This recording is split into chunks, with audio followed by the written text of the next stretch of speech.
অন্তত আমাদের জনগণের যে কষ্টটা মনে এটাকে লাঘব করার জন্য হলো বাংলাদেশে সরকারিভাবে ক্রিকেটকে নিষিদ্ধ ঘোষণা করতে হবে। বিশ্বসেরা কুলাঙ্গার, আমি কেন বলি বিশ্বসেরা কুলাঙ্গার, মাত্র 2-1 বছর ধরে ক্রিকেটে এসে যারা যে ভালো করতেছে সেক্ষেত্রে বাংলাদেশ আজকে 25 বছর ধরে খেলে, তারা বরাবরই আমাদের আবেগের সাথে প্রতারণা করে যাচ্ছে।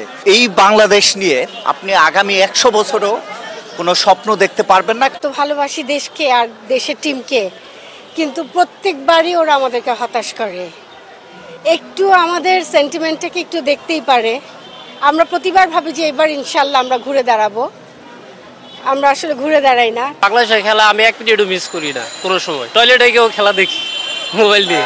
আমার মনে হয় খেলোয়াড়দের মানসিক সমস্যা থাকতে পারে। খেলাগুলো মানি হয় না। বাংলাদেশ ইচ্ছা করলে যেতে পারতো দ্বিতীয় রাউন্ডে, কিন্তু হায়দ্রাবাদ এমন করছে, আর জিতা ম্যাচটা লাস্টে নষ্ট করে আনা আর্থ আছে। এলে ফালতু খেলা না, এটা একটা অরিজিনাল, এটা ফালতু খেলা। বাংলাদেশের খেলা আমি এক মিনিটও মিস করি না কোনো সময়। টয়লেটে গিয়েও খেলা দেখি মোবাইল দিয়ে, কিন্তু সেই খেলা আজকে ঘুরে গেছে। সেমিফাইনাল তো আসা শেষ, এখন জিতবে কিনা সেই চিন্তা করতেছি। এখন আর একটা দুটো উইকেট চলে যায়, খেলা এটা হারতেও পারে। আমার মনে হয় খেলোয়াড়দের মানসিক সমস্যা থাকতে পারে, সবাই মানসিকভাবে দুর্বল আছে। আর ব্যাটিং করতে গেলে তো মাহমুদুল্লাহ টেস্ট খেলতে আসছে, 9 বলে 6 রান, এভাবে খেললে তো হবে না টি-20 খেলাতে। কয়েকদিন ধরে অনেক সমীকরণ, নানা হিসাব নিকাশ চলতেছিল।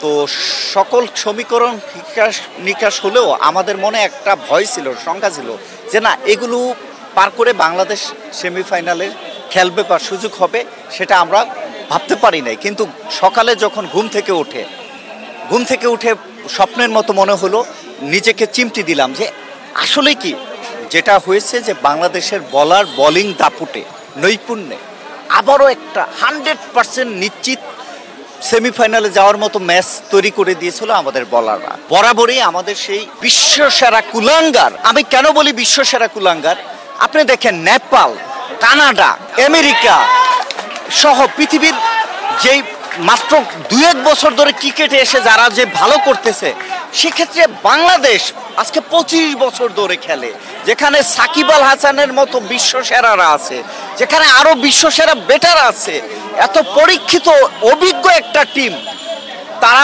বরাবরই আমাদের আবেগের সাথে প্রতারণা করে যাচ্ছে। তো আমি বলবো যে এই বাংলাদেশ নিয়ে আপনি আগামী 100 বছরও কোনো স্বপ্ন দেখতে পারবেন না, কারণ বাংলাদেশের গোড়ায়, মানে সমস্যাটা হলো গোড়ায়। ল স্টুয়ার্ট বলেছে যে বাংলাদেশের বিসিবির এবং বিসিবির প্রধানের কারণেই বাংলাদেশ আগাতে পারে না। এটা বিশ্বব্যাপী বড় বড় ক্রিকেটের স্কলার যারা, তারা বলেছে।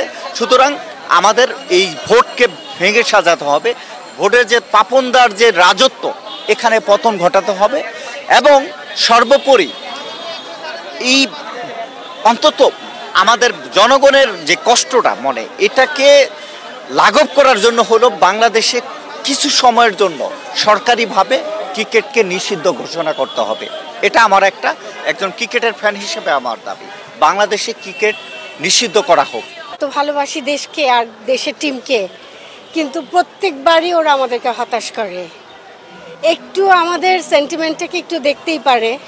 আমরা প্রতিবার ভাবি যে এবার ইনশাল্লাহ আমরা ঘুরে দাঁড়াবো, আমরা আসলে ঘুরে দাঁড়াই না। যাই হোক, তারপরেও আমাদের দেশ, আমাদেরকে ভালোবাসতে হবে, ওদেরকে এটাই মাথায় রাখতে হবে যে ইনশাল্লাহ ফিউচার ওরা ভালো খেলবে।